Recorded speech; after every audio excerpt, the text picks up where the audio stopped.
आप देख रहे हैं इंडिया टाउन न्यूज, भारत की बात।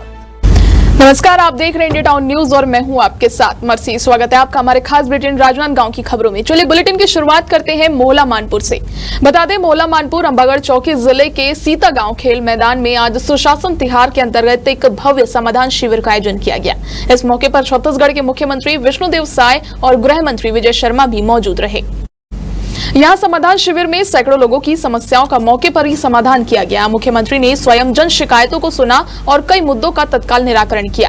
आवास निर्माण पूरा कर चुके हितग्राहियों को उनके घरों की चाबियां सौंपी गई। साथ ही जरूरतमंदों को जॉब कार्ड, राशन कार्ड और शौचालय निर्माण के प्रमाण पत्र भी वितरित किए गए। मुख्यमंत्री ने मौके पर कई घोषणाएं भी की। इनमें सीता गांव उप स्वास्थ्य केंद्र को प्राथमिक स्वास्थ्य केंद्र का दर्जा देना, मोहला में बस स्टैंड और छात्रावास निर्माण तथा अंबागढ़ चौकी में 32 kV सब स्टेशन की स्थापना शामिल है।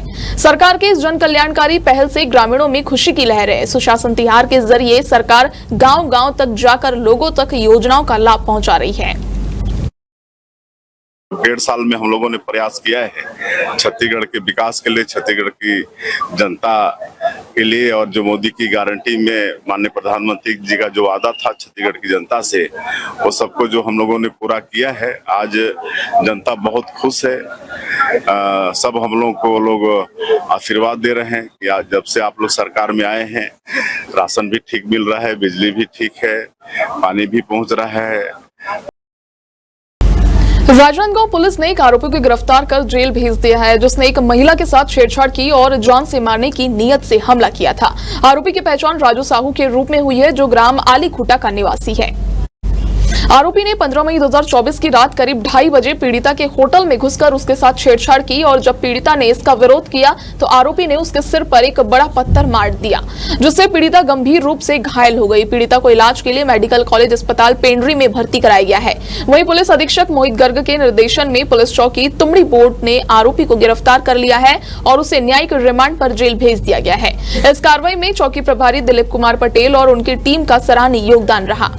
बेमेतरा जिला पंचायत सभागार में आज एक दिवसीय कार्यशाला का आयोजन किया गया, जिसमें छत्तीसगढ़ शासन द्वारा प्रारंभ की गई रजिस्ट्री की नई 10 क्रांतियां विषय पर विस्तृत जानकारी दी गई।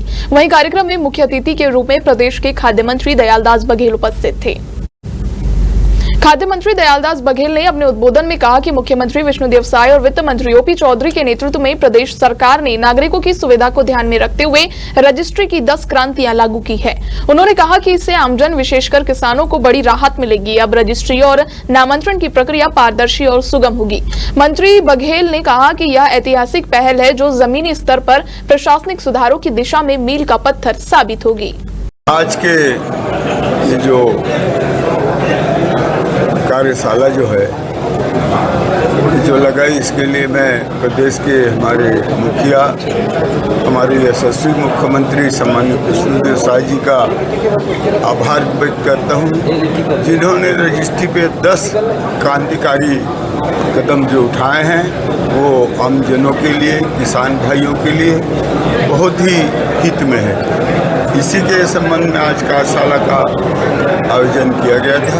हमारी इस कार्यशाला में हमारे यहाँ के विधायक जी दीपेश साहू जी, हमारे प्रहलाद रजक जी, जिला पंचायत के अध्यक्ष, जनपद के अध्यक्ष, ये लोग सब उपस्थित हुए थे। जिले के कलेक्टर से लेकर पूरा टीम। और इसमें 10 जो क्रांतिकारी कदम है उस पर विस्तार पूर्वक लोगों को के सामने जानकारी दिया गया इस कार्यशाला में, और मैं भी उसमें उपस्थित था। मैं तो आम जनों से निवेदन किया हूँ। बेमेतरा के नवागढ़ क्षेत्र में राजस्व अमले ने बड़ी कार्रवाई करते हुए ग्राम पंचायत एरमशाही में 72 एकड़ से अधिक घास जमीन से अतिक्रमण हटाया गया है। इस कार्रवाई के दौरान नवागढ़ तहसीलदार विनोद बंजारे, नांदघाट तहसीलदार सुमित देवांगन, थाना प्रभारी जितेंद्र कश्यप सहित दर्जन भर गांव के कोटवार पुलिस के जवान और ग्रामीण मौजूद थे। ग्राम पंचायत ने गौचर जमीन पर अतिक्रमण हटाने का प्रस्ताव किया था, जिसके बाद ये कार्रवाई की गई।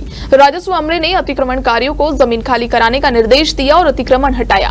कार्रवाई के दौरान मौके पर भारी पुलिस बल तैनात था। तहसीलदार और अन्य अधिकारी अतिक्रमण हटाने की कार्रवाई की निगरानी कर रहे थे। ग्रामीण भी इस कार्रवाई के दौरान मौजूद थे और अपनी जमीन वापस पाने के लिए उत्साहित थे। अतिक्रमण हटाने के बाद अब इस जमीन का उपयोग ग्राम पंचायत द्वारा गौचर के लिए किया जाएगा। राजस्व अमला आगे भी अतिक्रमण के खिलाफ कार्रवाई जारी रखेगा और सरकारी जमीनों को अतिक्रमण से मुक्त कराएगा। राजनांदगांव के अग्निशमन विभाग और जिला आरपीएफ के संयुक्त तत्वाधान में आम जनताओं को आग बुझाने और उससे बचने के साधारण तरीके बताए गए। आग लगने की स्थिति में लोगों को डरने की जरूरत नहीं है, बल्कि हिम्मत के साथ आग बुझाने के उपाय अपनाने होंगे।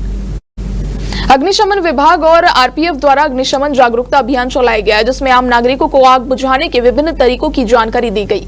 इस अभियान का उद्देश्य लोगों को आग से बचाव और आग बुझाने के तरीके के बारे में जागरूक करना है। आग बुझाने के साधारण उपाय अपनाकर हम आग से होने वाले नुकसान को कम कर सकते हैं। अग्निशमन विभाग और आरपीएफ के इस जागरूकता अभियान से आम नागरिकों को आग से बचाव के तरीकों की जानकारी मिलेगी और वे आग की स्थिति में हिम्मत के साथ आग बुझा सकेंगे। ये आज कभी गर्मी का मौसम है और आए दिन हम किस्म की आग देखते हैं घर में। कभी अपने अगल बगल सूखी झाड़ियां रहती है, लकड़ियां पड़ी रहती है, उसमें आग लग जाती है। उसको भी बुझाने का तरीका बताया गया है यहाँ। और सबसे मेन बात है घरों में आग लग जाती है, जैसे खास करके बिजली की आग या सिलेंडर की आग।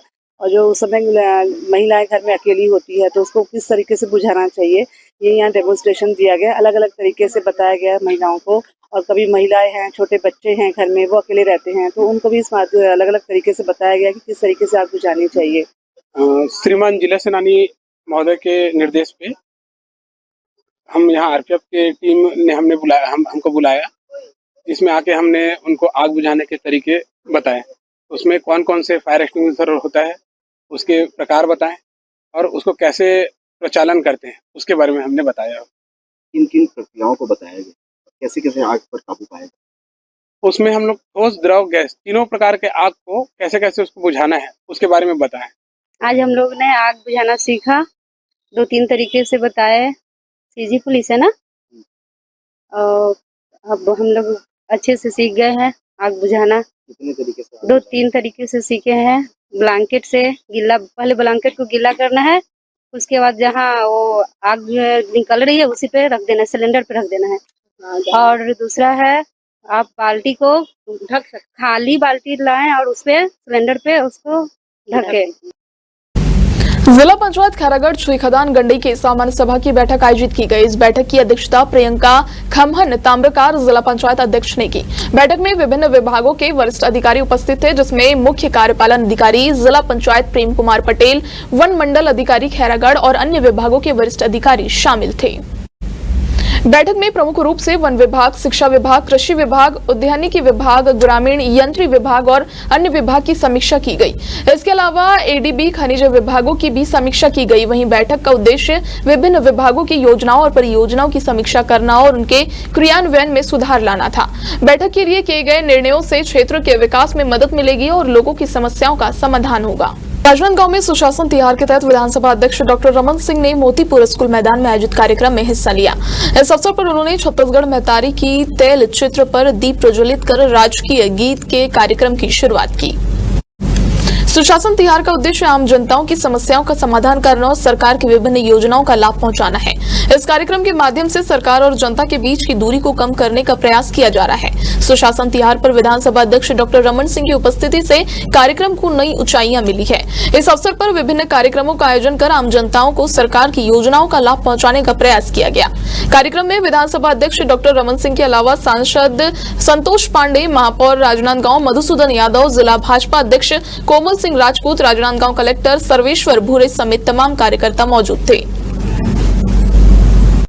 प्रदेश में माननीय मुख्यमंत्री विष्णुदेव साय जी के नेतृत्व में सभी मंत्रीगण, विधायकगण, सांसदगण, महापौर, नगर पालिका के अध्यक्ष से लेकर पार्षद और पूरी टीम, संगठन और सरकार मिलकर एक प्रदेश व्यापी अभियान में लगे हैं और इसको कहा जाता है सुशासन तिहार 2025।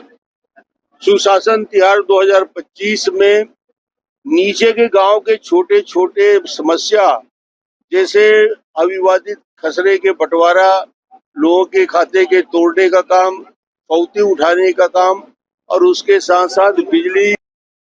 आज के हमारे खास बुलेटिन में फिलहाल इतना ही। मुझे दीजिए इजाजत और आप देखते रहिए इंडिया टाउन न्यूज, भारत की बात। आप देख रहे हैं इंडिया टाउन न्यूज, भारत की बात।